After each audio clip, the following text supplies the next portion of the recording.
Hay naku, asaan na kaya ako? Makapaglakad-lakad na nga muna dito habang lumalanghap ng sariwang hangin. At dahil nga nagkasakit ako, kailangan ko munang enjoyin ang aking sarili. At maghanap ng mga place katulad nito na medyo mala-probinsya style. Gusto mo yon? Gusto ko yon. Tahimik na kapaligiran kung saan maraming puno at maririnig mo ang mga huni ng ibon. Grabe guys! Talaga namang nakakawala ng stress to. Gusto mo yon? Gusto ko yon. Minsan tuloy ang sarap balik-balikan ng nakaraan. Yung dating bata ka pa. Yung nagagawa mo lahat, wala kang iniisip, wala kang iniintindi. Yung puro laro lang yung inaatupag mo, no?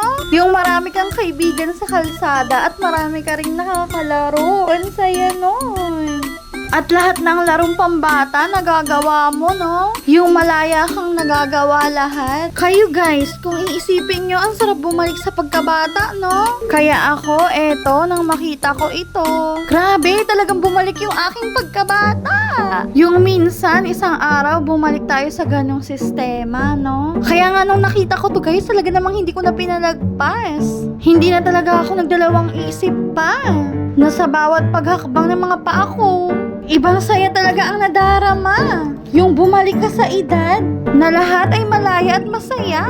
Na ma-enjoy mo bawat oras. Kahit na sa maikling panahon lang at oras, talaga namang susulitin mo bawat sandali. Kaya hindi na ako nag-atubili. Kaya paulit-ulit kong ginawa at paulit-ulit ko ring sinubukan. Nung una nga ay natatakot pa ako. At may agam-agam. Pero nawala lahat ng iyon. Na aking muli itong maranasan. Sumasagi at bumabalik muli ang panahon ng aking kabataan.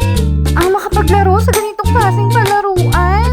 Grabe, talaga naman ang saya. Pustahan ng iyong kabataan, hindi lang ito ang iyong naranasan. Bakit hindi mo muling subukan? Dali! Para makita mo rin ang saya na aking naramdaman. Kayo guys, kung babalik kayo sa panahon ng kabataan nyo pa, ano yung gusto mong balikan at laruin? Huwag ka nang mahiyang magkwento. Dali! Comment mo na! Tapos yung pagkatapos mong maglaro buong maghapon, no? Yung maghahanap ka na makakain dahil alam mong gutom ka na. Dahil pagod ka na sa paglalaro. Yung hahanap ka ng pagkain na alam mong makakapagbigay din sa'yo ng saya. Ice cream yummy, ice cream good. Yung mga paborito mong pagkain. Grabe! Ang saya! Laro, tulog, kain, aral. Yun lang yung mundong umiikot sa'yo ng iyong kabataan.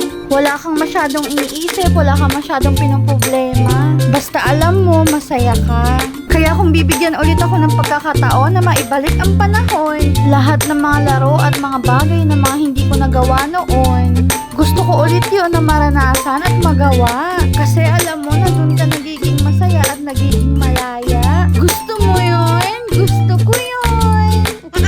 Dahil habang tayo ay tumatanda, may mga bagay na hindi na tayo nagagawa. May mga limitado na hindi na natin kayang gawin. May mga bagay na rin na nawawala na nakakapagpasaya sa atin. Minsan nagiging alaala na nga lang kung maiituring na pagiging bata ang pinakamasayang part ng buhay natin. Na masasabi natin kahit lumipas ang panahon, nagkaroon tayo ng ganong klaseng pagkakataon na makikwento natin at mai-share natin sa bagong henerasyon. Hi! Guys, palambing naman ako, pa-like, share, and subscribe. At syempre, hit mo rin ang notification bell para laging updated ka sa aking mga upcoming YouTube videos.